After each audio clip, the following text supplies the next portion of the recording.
Assalamualaikum warahmatullahi wabarakatuh. Saya di sini Mauladi Ceptiawan Isnan, NIM 1820210009.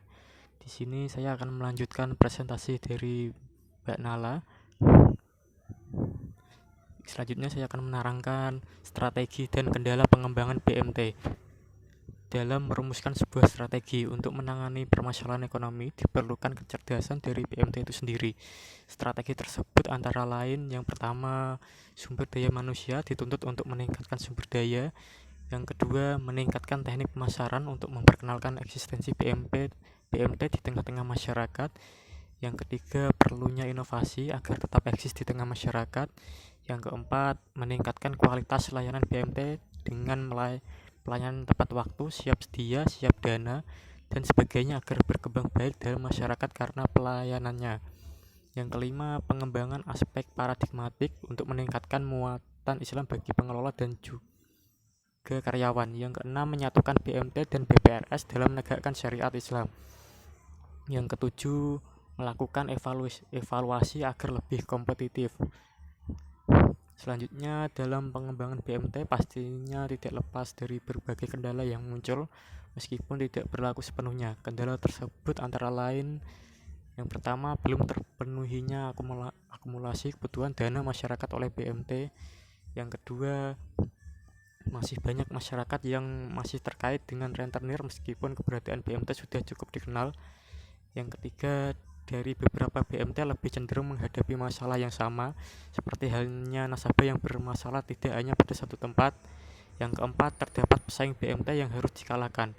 Hal ini menimbulkan persaingan yang tidak islami, di mana hal ini mempengaruhi pola pengelolaan BMT menjadi lebih pragmatis atau terlalu praktis.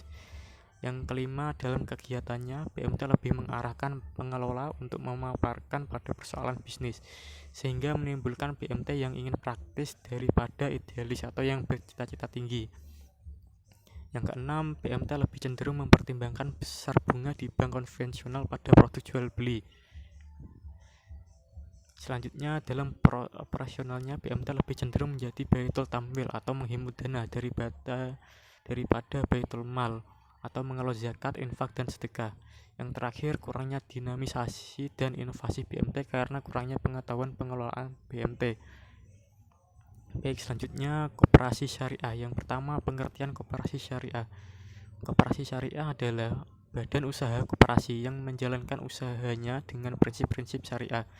Menurut Kementerian Koperasi UKM RI tahun 2009 pasal 1 menyatakan bahwa koperasi jasa keuangan syariah adalah koperasi yang kegiatan usahanya bergerak di bidang pembiayaan, investasi, dan simpanan sesuai dengan pola bagi hasil atau syariah.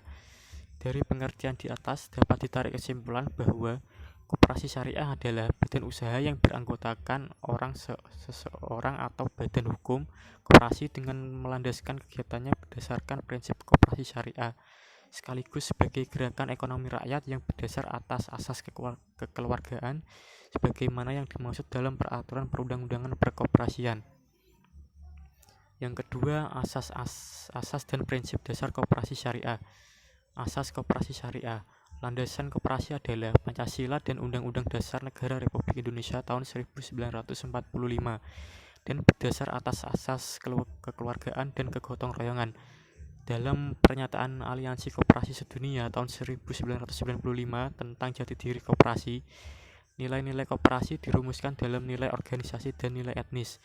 Nilai organisasi yaitu menolong diri sendiri, tanggung jawab sendiri, demokratis, tidak kesetiawanan, dan keadilan.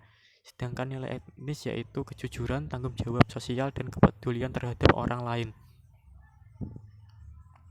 Yang kedua, prinsip dasar koperasi syariah. Menurut Syafi'i, prinsip dasar koperasi syariah terdiri dari yang pertama, koperasi syariah menegakkan prinsip-prinsip ekonomi Islam, meliputi kekayaan adalah amanah Allah Subhanahu wa Ta'ala yang tidak dapat dimiliki oleh siapapun secara mutlak. Manusia diberi kebebasan bermuamalah selama sesuai dengan ketentuan syariah. Selanjutnya, manusia merupakan khalifah Allah dan pemakmur di muka bumi. Selanjutnya, menjunjung tinggi keadilan serta menolak setiap bentuk ribawi atau sistem bunga yang merugikan pihak tertentu dan pemusatan sumber dana ekonomi pada segelintir orang atau sekelompok orang saja. Yang kedua, dalam melakukan kegiatannya didasarkan pada prinsip-prinsip Islam sebagai berikut. Keanggotaan bersifat sukarela, putusan ditetapkan secara musyawarah dan dilaksanakan secara konsisten dan konsekuen, pengelolaan dilakukan secara transparan dan profesional, pembagian sisa hasil usaha dilakukan secara adil sesuai dengan besarnya jasa usaha masing-masing anggota, pemberian bala jasa modal dilakukan secara terbatas dan profesional menurut sistem bagi hasil, jujur, amanah, dan mandiri.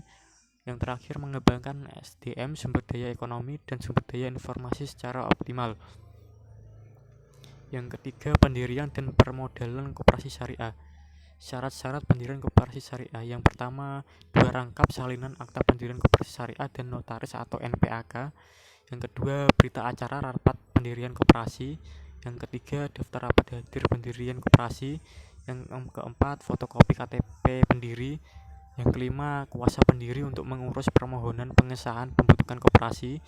Yang keenam, surat bukti penyetoran modal sendiri pada awal pendirian KJKS berupa deposito pada bank syariah atas nama Menteri Negara Koperasi dan UKM Ketua Koperasi. Yang ketujuh, rencana koperasi minimal 1 tahun ke depan, rencana permodalan, raca awal, SOP, rencana kegiatan usaha, rencana bidang organisasi dan SDM. Yang kedelapan, kelengkapan administrasi organisasi dan pembukaan. Yang kesembilan, keterangan pokok-pokok administrasi dan pembukuan yang didesain sesuai karakteristik lembaga keuangan syariah. Yang kesepuluh, nama dan riwayat hidup pengurus pengawas. Yang ke-11, nama ahli syariah atau Dewan Syariah yang telah mendapat rekomendasi atau sertifikat dari Dewan Syariah Nasional MUI. Yang ke-12, nama dan riwayat hidup calon pengelola. Yang ke-13, surat pernyataan tidak mempunyai hubungan keluarga antara pengurus. Yang ke-14, daftar sarana kerja. Yang ke-15, surat pernyataan bersedia untuk diperiksa dan dinilai kesehatan koperasinya oleh pejabat yang berwenang. Yang ke-16, surat pernyataan status kantor koperasi dan bukti pendukungnya. Yang ke-17, struktur organisasi KJKS. Yang B, permodalan koperasi syariah. Dalam bab 7 pasal 41 nomor 25 tahun 92 tentang koperasi disebutkan bahwa modal koperasi terdiri dari modal sendiri dan modal pinjaman. Modal sendiri adalah modal yang bersumber dari anggota koperasi itu sendiri. Bentuk-bentuk modal sendiri adalah yang pertama, simpanan pokok. Simpanan pokok adalah sejumlah uang yang sama banyaknya dan atau sama nilainya yang wajib dibayarkan oleh anggota pada koperasi pada saat masuk menjadi anggota. Yang kedua, simpanan wajib. Simpanan wajib adalah sejumlah simpanan tertentu yang tidak harus sama namun wajib dibayar oleh anggota kepada koperasi dalam waktu dan kesempatan tertentu. Yang ketiga, dana cadangan. Dana cadangan adalah dana yang diambilkan dari presentase tertentu atas laba yang diperoleh dalam koperasi. Yang keempat, hibah. Hibah dalam modal koperasi dapat diperoleh dari berbagai pihak, misalnya donasi dari lembaga lain atau dapat bersumber dari donasi anggota. Sekian dan terima kasih. Wassalamualaikum warahmatullahi wabarakatuh.